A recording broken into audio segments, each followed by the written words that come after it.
I got it. Here you go. Is that on? It's Is that on? Okay.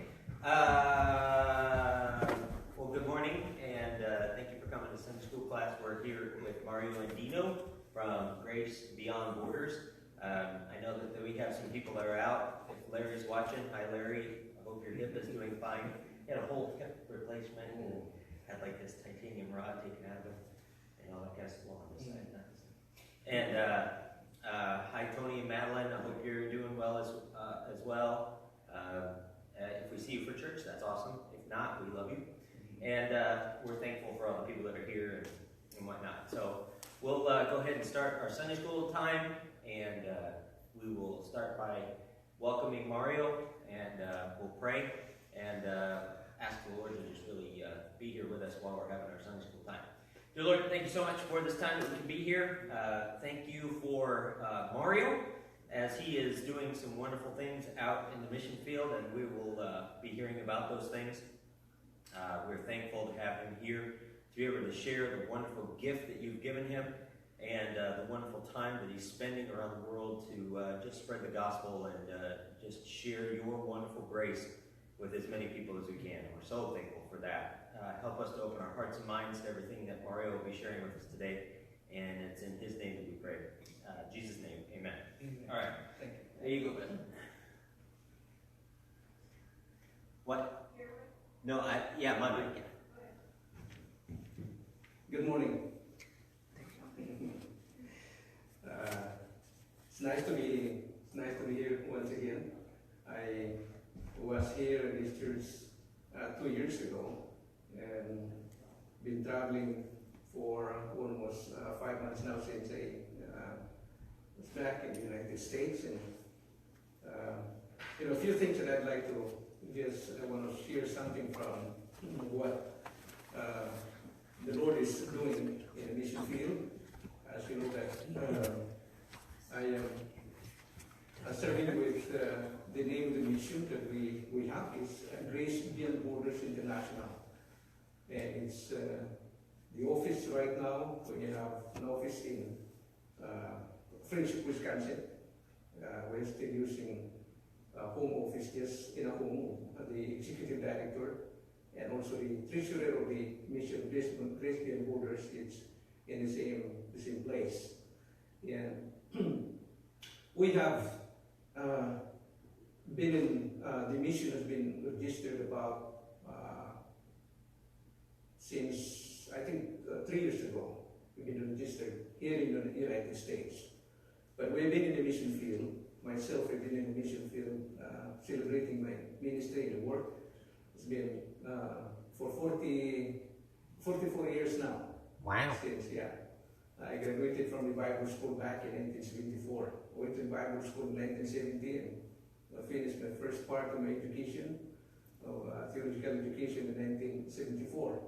And as probably many of you have known that, we've been missionaries to different fields. We've been missionary to Indonesia a good number of years before I went to Brazil and spent 13 years in Brazil and visited several countries in the South American countries. And also the Lord has given us a chance to serve in Papua New Guinea. But at the moment I am stationed in Indonesia, and at the same time holding the office as the international representative of Grace Beyond Borders. And so I have the responsibility of helping the works in different parts of the, I would say different parts of the world. We have, right now we are in Indonesia and also the Philippines, and we have also a missionary working in Papua New Guinea and also in Laos and Thailand. And recently we have also some missionaries that are preparing themselves to go to Melbourne, Australia. And recently we just we have an additional missionaries who are working in Nigeria. And also a month ago we were in Canada, and the Lord has shown us good opening in Canada. And if you know somebody who wants to move to Canada, and give us the address, and we might be able to gather them together. The whole state of California wants to move to Canada, so you got a whole Yeah, mission field right there. I saw that in the news that many probably our friends are looking for moving to Canada. Some of them are moving to Australia, and we have work also in Australia. Anyway, we have also, we have a young man also that recently joined with us, and he is now in Taiwan, which is a small island which is used to be called Formosa. This is Sammy and Samuel and Grace Salsa working in Thailand, and they've been there for almost 4 years now and opened up the work, and the Lord has blessed them. We have a good congregation. Sometimes we have almost 40 in attendance in the church, but most of the time between 25 to 30 in attendance in Chonburi, which is southern part of Thailand.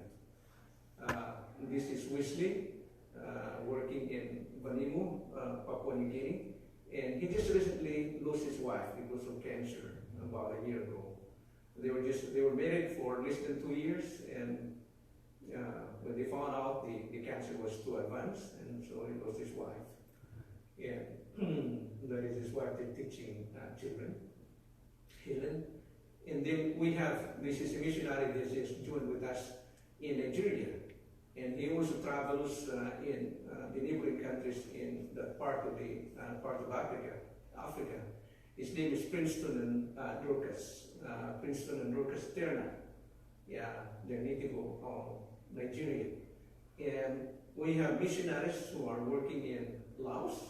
They are stationed in Vientiane, which is the capital of Laos. As you know, that Laos is it's a communist country, but they are not so close to the gospel, and so we have them coming into these countries as English teachers.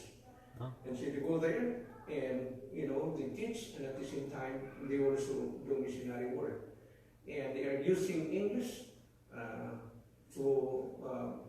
as an open door for them to use as a tool, teaching the nationals or the people in Laos, and at the same time when they're teaching English, so they share the gospel to them. And this is Noli and Marisa also are preparing to go to Melbourne, Australia. We have some contacts with several families in Australia. But at the moment he is pastoring the church in Oroquita City, which is in Cebu. In Oroquita City, Mindanao, in Cebu. And as you know that, most of these places right now, it's our approach in missions have changed, although we still have some work in rural places, but most of the places that we have now are in cities or in urban places, where majority of the population are. Elma and Carlo Pania are working in Cebu, but they used to be missionary. They used to work in Kenya and also in Uganda, started the Grace Ministry in Uganda. But they're back in the Philippines, and they're helping church planting program. And just about a year ago, we had a good, support or donation from Korea, and so they were able to build a church donated by the Korean community. And Jonathan, he is preparing to go to Canada. It's kind of hard getting a visa for Filipino to go to Canada. I got my visa for 3 years of multiple entry, but I'll have to bring him to the States, and he is still in the Philippines. I'm planning to bring him to the States and be able to raise some funds to go to Canada. We have several families who are waiting to start a church in Canada, a good Bible believing, and that will be in Montreal. We were there a month ago, and it was kind of cold, much colder than Mobile. The snow was as high as that on the sidewalk. Man. And so they had to, our friends, they had to hire dump trucks to pick out the snow from their yard, or else we would not have any place to park. Oh my word! Because it was just, but the warmness of the people, the hospitality of the people are so nice. They're very good. Although when Jonathan goes there, he has to learn French because people, they're bilingual, English and French. And in fact, it's in that country, in that part of the country, Canada, it's so mixed with immigrants. And those immigrants maintain their own languages, although they learn English and also French. So that would be a challenge for Jonathan to go when he goes there. And my second son, which is still in, he went back after finishing his theology, he went back and took his psychology. So he's finishing his psychology, and at the same time he's reaching the students in campus. We have Nathan. He was here for a month. He was not able to extend his time to stay in the States because of his study. He is right now, he's taking his PhD in Taiwan. And he saw the possibility and open doors for young people and even students that are with him to start the work. And so he said, please put me on there on a mission because I'd like to start work in Taiwan. And as you know, that Taiwan is almost no religion at all. They're very open. But many of them probably would say they're Buddhist because they are Chinese. And our ministry, we have several ministries that we are involved. We are involved in doing or involved in speaking in conferences, just like one of these. This was we had this conference in our city. Most of these Bible conferences are well attended, both in Indonesia as well as in the Philippines. This specific place we had, or this specific time, we had about 500 in attendance. Wow. And maybe sometimes Pastor Glenn probably will try to invite him to come be one of the speakers. That'd be nice. Be nice. Huh? Yeah, it would. Yeah. So and that's a good commitment. So Thanks. I'd like to think of that, and that is of course that is my wife. And this year we're celebrating our 44th year in ministry that the Lord has given us. And we are and my responsibility besides being the international representative where I travel into different countries. When I am stationed in either in Philippines or Indonesia, we are doing what we call theological education. We don't have big buildings and so many facilities, but what we do is, if we have a group of students in a certain city, then we will send professors to go there and teach. And we design a curriculum for a bachelor's degree program and also for a master's degree program in theology. And so we have students in the Philippines as well as also in Indonesia. Last year we have 7 graduates for the 4-year program for a bachelor's degree in theology. And they wrote their thesis, about 69 pages, some of them 70 pages. And they make their defense and to have the legal procedures done, and as well as also to have the accredited degree from the government on theology, degree in theology. We have a young man who just graduated also for his master's degree in theology. He used to be, he was a student, or he was a graduate of the university. He is a lawyer, and then enrolled in our program, the theology program. And so currently, he's part of our team in teaching. And so we are planning to open different places in Indonesia and also in the Philippines in extending our programs, because I believe that this is the best way to maximize the resources that we have, either it's financial resources or human resources. Multiplying ourselves instead of doing the work. Missionaries are doing the pastoral work in a country, because I believe that the nationals are much more effective, because they don't have to learn languages, they don't have to worry about culture, they don't have to worry about the education of their children, they don't have to worry about visas and so on. And so,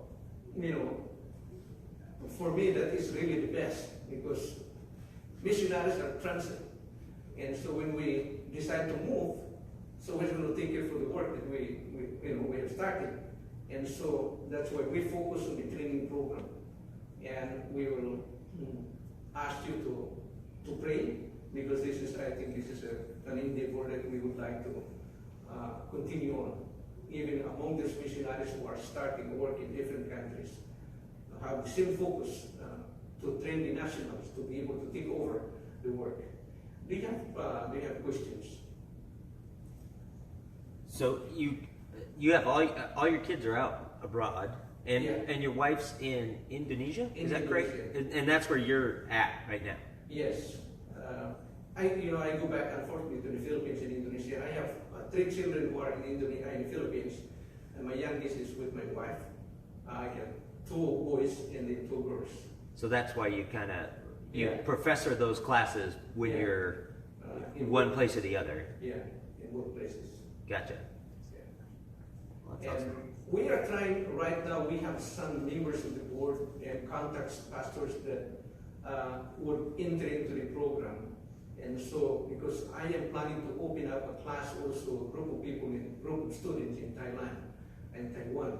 And so, once we have those. Is it hard to get something going in Thailand and Now, Taiwan? Thailand is very open. Yeah. I mean, when you go there, usually, just go there as a teacher, and you can do the same thing. You can do missionary work, Oh, and they are not very hard on missionaries. You have so many foreigners in Thailand, especially Americans. So many Americans in Thailand. oh yeah. Even in Laos, there are many of them. Huh. Well, that's cool. Because- Yeah, I think I remember GMI long time ago. Like Thailand was really difficult to get into and stuff, but I'm Yeah. glad to see that it's a little. It's more. kind of hard. The reception of the gospel is kind of hard because they're Polish. Oh yeah. They are not, similarities between Christianity and Polish is almost nothing. Yeah, exactly. Yeah, so it's something foreign to them. Yeah, so you really have to explain way from the beginning, like from Genesis 1:1. Yeah.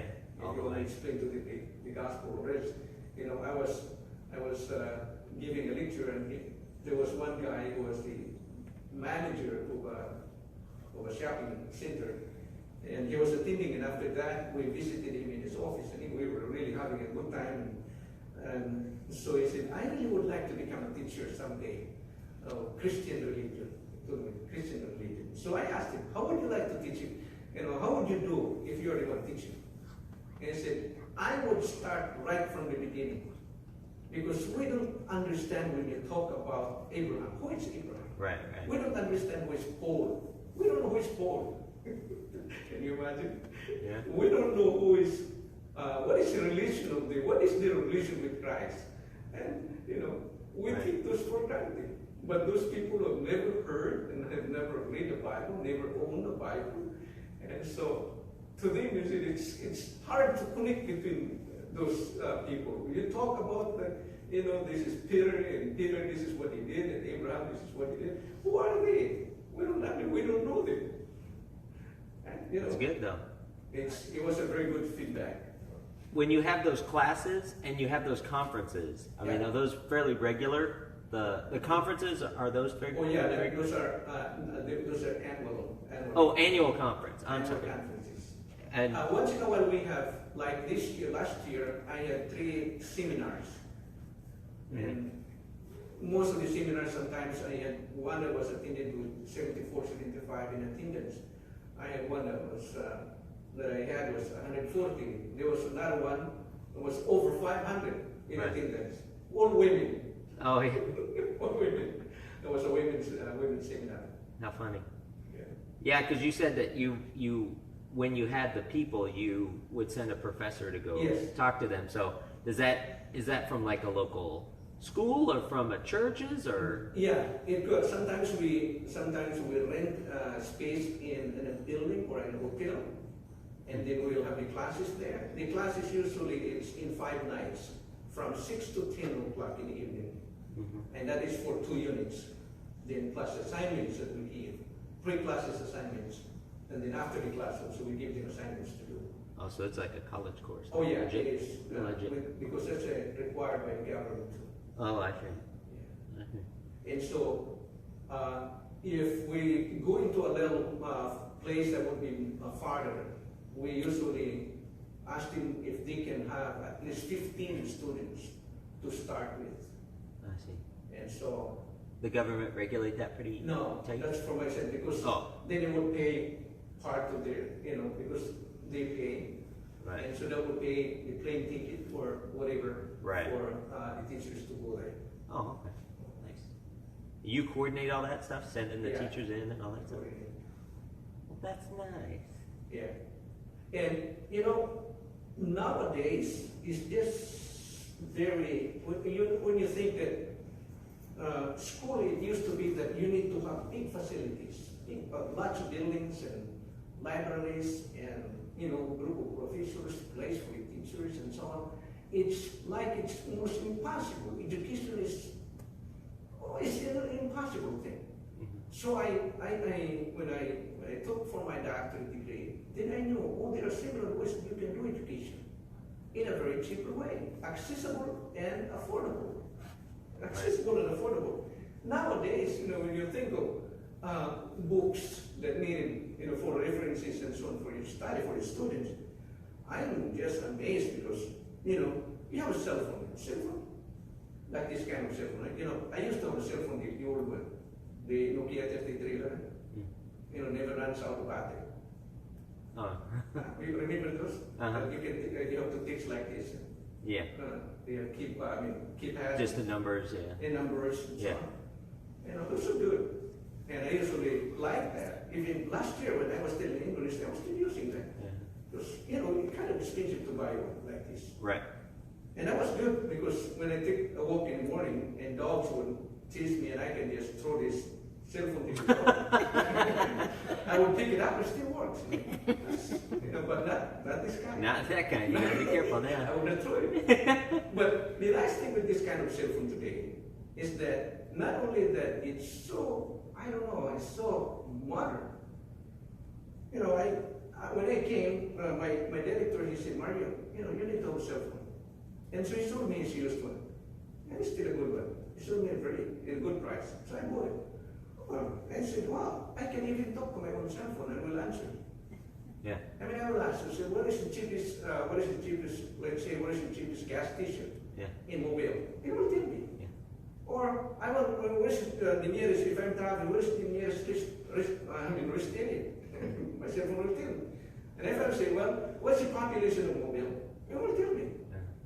There's so many things that I can do. But besides that, also this cell phone now, you can have maybe 1,000 or maybe even 2,000 volumes of books in a cell phone. Yeah.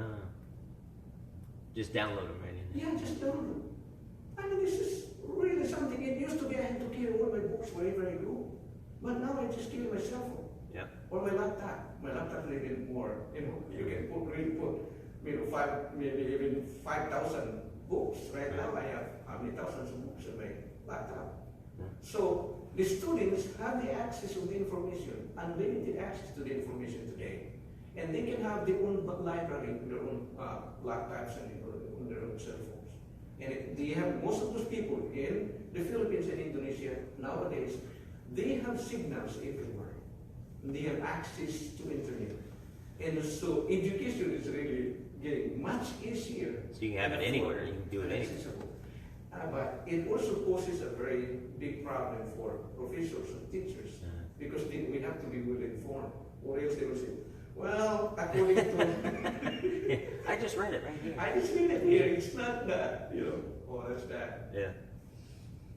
But you can have a classroom almost anywhere. Yeah. You don't have to worry about, Yeah, lugging around a bunch Exactly. of stuff. You can just show up in some room and... in fact, I have tried also several classes that I was away, I was in the Philippines and I had to really teach this class in Indonesia.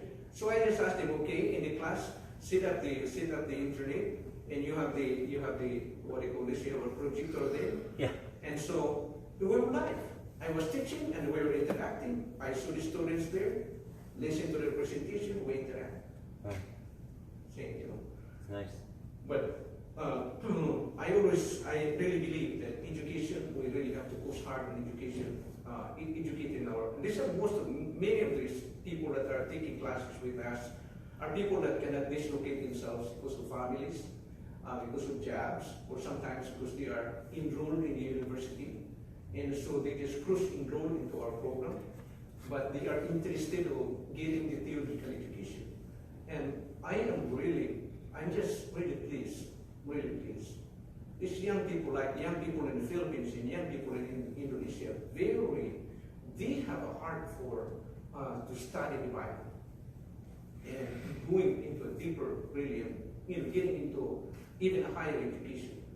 That's why I am really pleased to have the chance to be able to introduce the program. In a few minutes, I'd like. What time are we supposed to get started? When you're done. Oh, wow. Okay, maybe in about 20 minutes. I just want to do something. What's out with that? I know. Never say that to a pastor. Okay.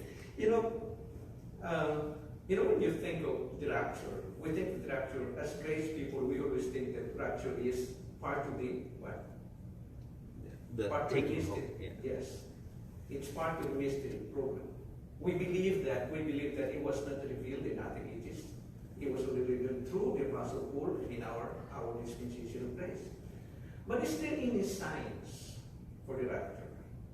Now we know that when we speak about the signs of the last days, there's so many, the Bible speaks about the last days, isn't it? There are 2 last days. I usually introduce 2 last days. The last days in the time of war. There is a last days in the time of Peter, and there is a last days that in our dispensation. We believe that there will be a rapture, and also we believe there is a second coming. Although, some grace churches now will say, no, there is no difference between the rapture and the second coming. I still see that there is a big difference. Oh yeah. Because it would upset the whole thing from the beginning to the end. Right. And it would be very inconsistent. But anyway, when you look at when Peter spoke about the day of Pentecost, in the day of Pentecost in the book of Acts, he spoke about the last days. He said, when people were asking, what is this? Are you drunk? They said, no, this is a fulfillment of the prophecy of the prophet Joel. That in the last days, so he was speaking that time was supposed to be part of the last days that was happening in that time. And he spoke about what are the things, phenomena, signs of darkness and eclipse and earthquakes and what else. But then when you look at Paul, very different.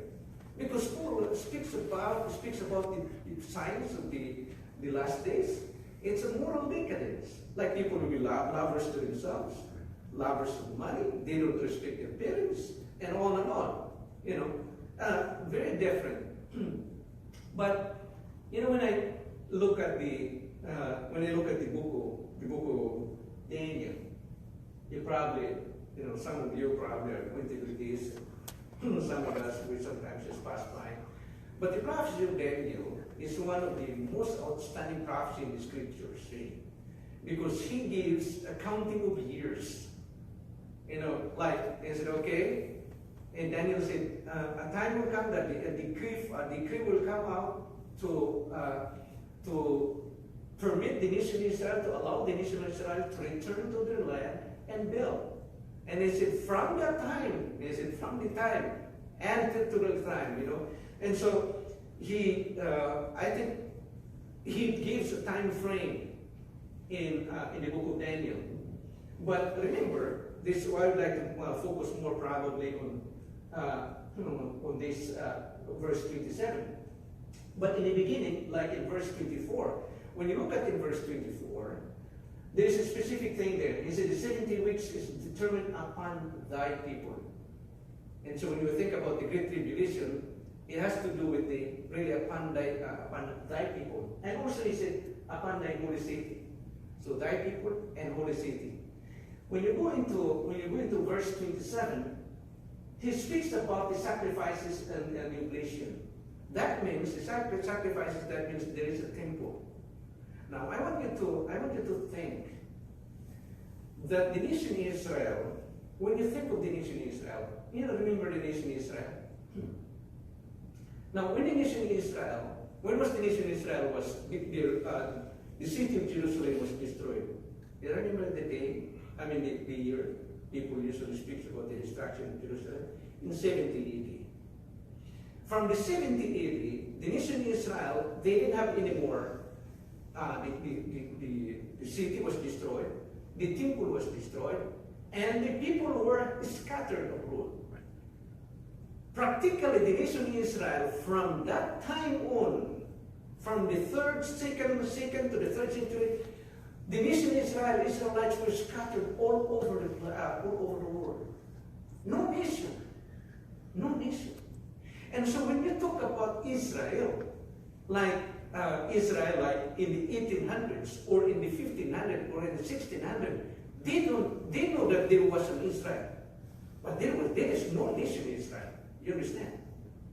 Now that, for us now, I know that we that are much older, we know that, the nation Israel back in 18, I don't know what year you're born. 32. 32. So that means there was no Israel when she was born. When you were born, there was no Israel. Only history. You understand? Only history. And so, when you think of Israel, there was a prophecy in Daniel, back in, the passage that we saw. But when people read that passage, people think, so Israel is going to have a land? Israel will become a country again? That means Israel will return to their land? And that means Israel will have also will have a temple? Now to them, that was almost impossible. In fact, that was the beginning of many of the theologians become more in allegorical interpretation of the scriptures, because they just cannot reconcile. How are we going to, this is more than 1,000 years ago, there is no Israel.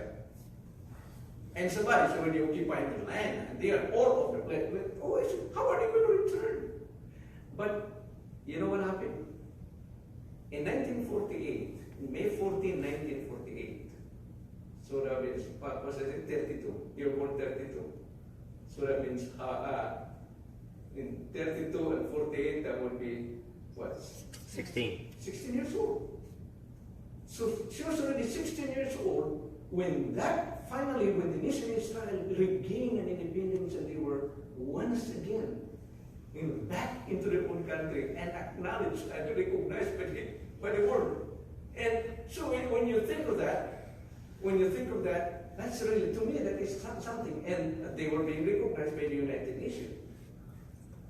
The nation Israel is once again recognized by the United Nations. But you have, in order for the prophecy of Daniel to be fulfilled, that means there is a nation Israel has to return. Second is they need to be in their line, positioned in their line, because thy people and thy holy city. But also they have to be recognized by the world as a country. And that is what happened, when you look at in the United Nations. Today, even Trump has already, the United States has declared back once again that the capital of the nation Israel is Jerusalem. I don't know whether he knows and he thinks that he has to help get back to the fulfillment of the prophecy. But that is something. I don't think that he is a theologian. Trump, I don't think that Trump is a theologian. Or is far from being a theologian. But I was really surprised when when the United States said, no, we are going to proclaim, we are going to declare that we will acknowledge Jerusalem as the capital city of Israel. Oh, I was thinking, wow. Now, when you think of that, one thing that is lacking, they have already their people. What else? They have their land. They are being recognized by the United Nations. What is the last one? Temple. The temple. Now, the temple, when you think of that, the fourth is the rebuilding of the temple. This is what we call the Al-Aqsa. I do not know if you're following the news, but several months ago there was a problem because the Israelites put a metal detector, because this is under Israel's protections. This is under the territory of Israel, Al-Aqsa. And so Israelites were putting metal detectors for them to enter, and they did not like it. That was Al-Aqsa.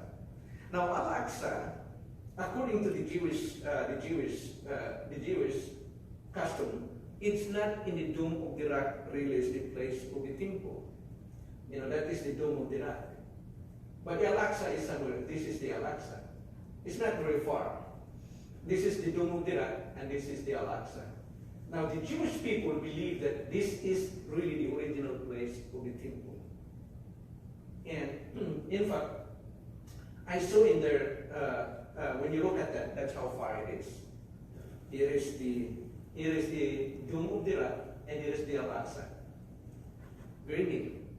And so,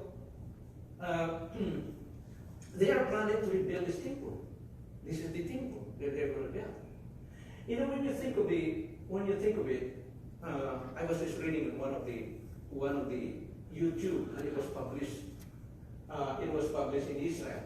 That the Israelites on October 4 last year, of 2017, is the Minister of the Housing and Construction, Uri Ariel, Friday expressed, and he said it's expressed his wish to see the construction of the third temple in the place of Al-Aqsa Mosque. And that is currently occupying the Temple Mount. Uriel said the first temple was destroyed in 586 BC. The second temple was destroyed in 70 AD, or in the Common Era. And ever since, the Jewish people have been mourning its loss. And so Israel is now wanting to build the temple, the third temple. If that is the time when Daniel, in the book of Daniel, in verse 27, when it says that, then he will allow the nation Israel to offer a sacrifice in the temple. That means that time when the nation Israel, I think that when the nation Israel will have its temple, I think that is really the sign that the rapture is really getting very close. I think it will happen even before that. That's what I would imagine. So when I think of it, all the three already happened. They have these people, they have their land, they are recognized as a nation. Now it's only lacking the temple. And the temple could be built, according to them, it could be built in less than a month. Because they already have made all the parts of the temple, and they will just come there, just like a puzzle, in this prefabricated building. You think of that. I think that, everything is happening behind the curtain right now, I would say. And those are the things that are happening right now. And that means it's very close. The coming of the Lord is very close.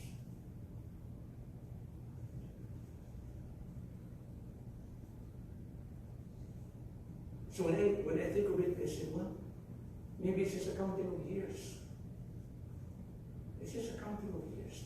Maybe not years even. I don't know. Maybe less than 5 years. I just cannot, when I look at this, when I look at the prophecy of Daniel, in more than almost 2,000 years, there was no nation. And now it's slowly back. Exactly what Daniel said. It happened in our time.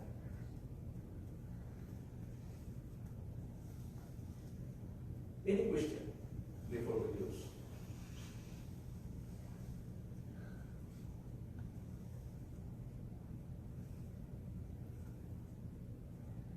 When I was writing my dissertation, I was reading the book of Sir Robert Anderson. I don't know if you probably read some of his books. Sir Robert Anderson. And he made a statement because he was born in the late 1800s. Almost in the late 1800s. And he died in, I think, 1925. And he was one of the dispensationalists, a very close friend of Darby, and also Bollinger. And so he was making his interpretation on about the coming of Christ. The book of Daniel, another passage of the scriptures. And he was interpreting it as literal. That it's going to be literal nation Israel, literal Jerusalem, that there will be literal temple. It's going to really happen. And when I was reading this one, and he was also quoting other people making fun of him. Because they said, how could you even imagine that will happen? And I was just thinking, when I was writing with this one, and I was thinking, I wish that he would have lived until 1948. If he would have lived until 1948 to 1949, he could have told us exactly what I have expected is going to happen. I think people would have accounted him as a prophet. We don't achieve that. That's something very important today because we were born with the nation of Israel already in existence. But back in those days, it was just inconceivable. And that's just what happened. Any question? No question? Okay. We will pray and close our Sunday school. Our loving and heavenly Father, we thank you that the promises that we made are sure. The blessed hope that you have given us is also sure. And thank you, Lord, that we can depend and we can put our complete trust in thy word, in thy revealed word. And we pray, the Lord, that we will continue to have that zeal and desire to know more about thee and to know more about thy word. For we know that as we know more and more about your word and thy word, not only that will establish our faith, but also it will bring us closer to you and love you more. In Christ, we pray, give thanks. Amen.